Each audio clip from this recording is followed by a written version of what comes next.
Hello all and a very warm welcome. I wanted to chat a little about John's Gospel. This is going to be a random video, why not I thought, and again some of the differences we see between John and the Synoptics, Matthew, Mark and Luke, and the more unifying principle here we find in John, and the idea that Jesus is much more a kind of spiritual force.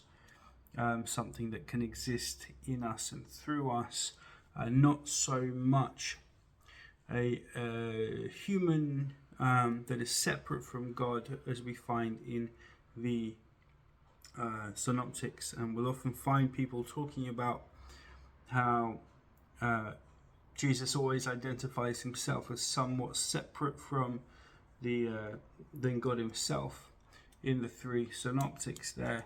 But lots of Christians will often say, no, he is the part of the Trinity. He is fully God as well. This is a bit of a misreading. But we're going to go through John and see what we can find.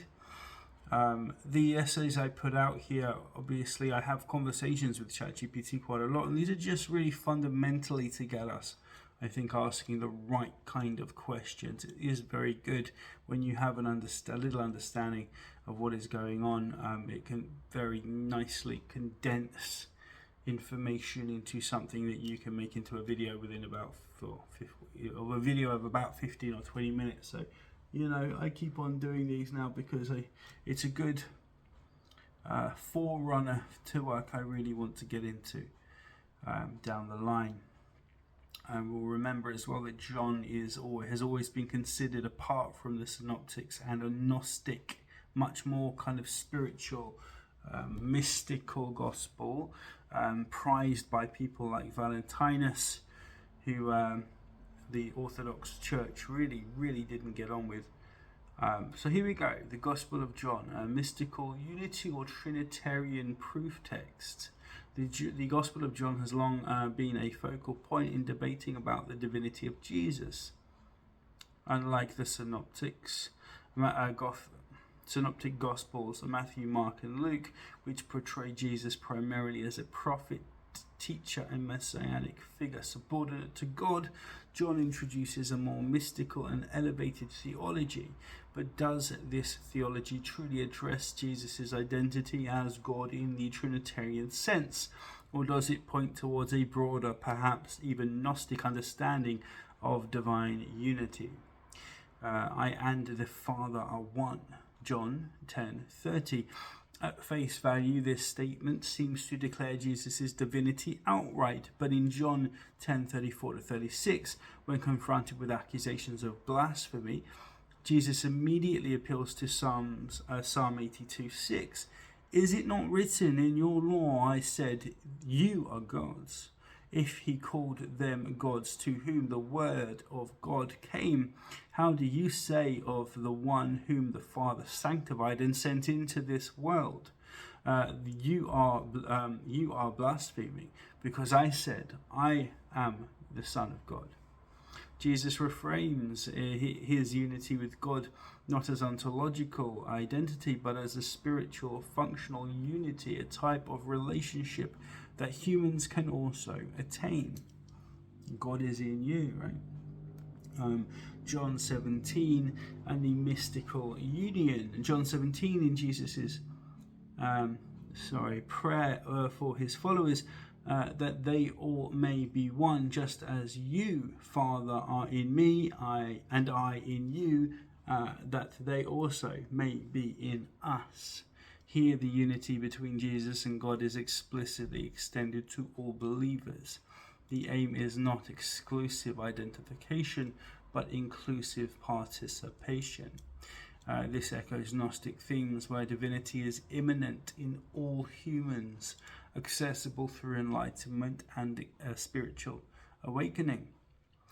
John 17:22 and 23 continues, the glory which you gave me I have given them, that they may be one, just as we are one, I in them and you in me. Such language mirrors Gnostic doctrines, where the divine spark resides within all, The salvation involves recognizing one's inner divinity. Anyone who has seen me has seen the Father. John 14:9. This verse often supports Trinitarian views, but context matters. Jesus follows this with, the words I say to you, I do not speak on my own authority. Rather, it is the Father living in me and who is doing his work. John 14:10. Jesus again attributes the divine presence to indwelling, not identity. The Father lives in him, a relationship potentially open to others as well, as John 14:20 suggests. On that day you will realize that I am in my Father, and you are in me, and I am in you. This is extremely mystical, but also Buddhism. It's Taoism. It's the strange place we begin to realize exists when we reach deep levels of contemplation and meditation, usually via traditions, old ones that know these things and have built temples and really give homage to the supreme nothingness of the undifferentiated cosmic consciousness that exists in planes that are not easily accessible to others, to many people, I should say. Separation in the synoptic gospels. The synoptics constantly depict Jesus as distinct from God. Matthew 26:39 as an example, not as I will, but as you will. Mark 10:18, but do you call me good? No one is good but God alone. Luke 6:12, Jesus prays all night to God, clearly distinguishing himself. Mark 15:34, my God, why have you forsaken me? Not something God would say to himself. Okay, Matthew 24:36, but about that day or hour no one knows, not even the Son, but only the Father. These passages underscore Jesus' subordination and separateness from God, contradicting any straightforward reading of him as consubstantial with the Father. With the Father. So we see the slightly different messages here between Gospels, through three synoptics, in John. John's language, you are gods, I in them, and they in us, closely echoes Gnostic teachings. So this is the Gospel of Thomas, Logion 3. The kingdom is inside of you and outside of you. Where you know yourself, then you will be known, and you will understand that you are children of the living Father. The Gospel of Philip states, you saw the Spirit, you became Spirit. You saw Christ, you became Christ. You can be a living Christ. You can be a Christed individual. It takes a little time. You can do it. These are not metaphors. Gnostics believed the divine spark was real and internal, not borrowed or external. You don't have to believe in a Jesus outside. You must believe in the risen Jesus Christ of Nazareth. Forget it.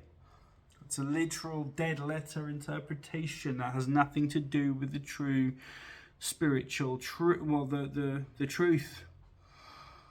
Christian orthodoxy, by contrast, developed doctrines that stressed the uniqueness of Christ's divinity, requiring mediation, sacraments, priesthood for contact with the divine. Absolute bollocks.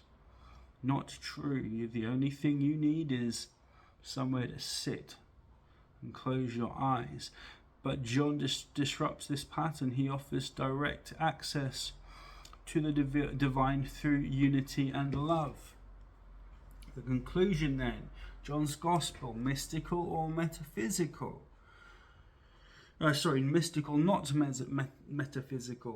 When read closely, John's Gospel does not demand belief in a co-equal Trinitarian Jesus. Instead, it invites its reader to see Jesus as a divine revealer, showing what is possible for all.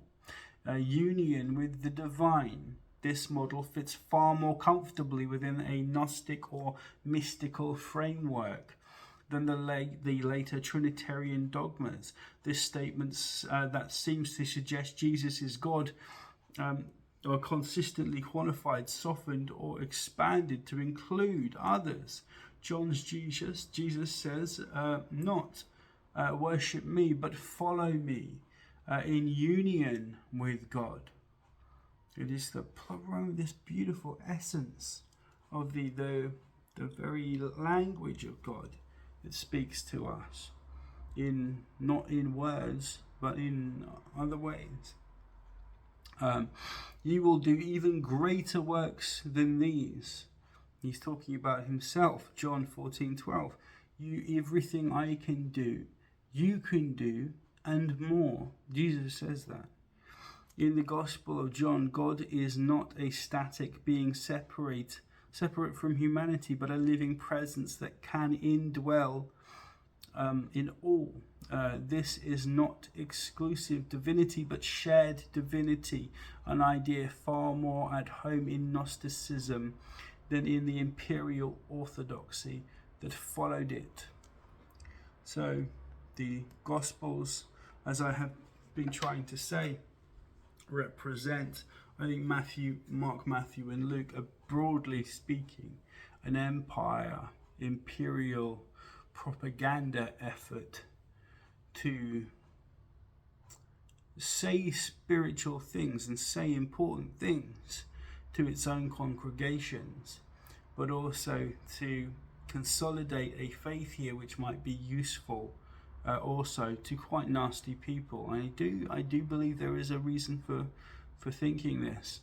John's Gospel appears in a different context. It is not so much like the others. It has markedly contradictory information in it. It carries no parables. It has whole features of different stories in it. It's just different. Of course, the Logos is featured, and the Logos is mentioned many times by people who were considered second century Christians, right, of the Orthodox Church, but they don't seem to know the Gospel stories. We've been through a few of them. Minicius Felix would be one of them. It's all rather interesting when we get down to the real fine details within these texts. Anyway, I'm going to leave that there. Okay, cool. Hope you enjoyed that.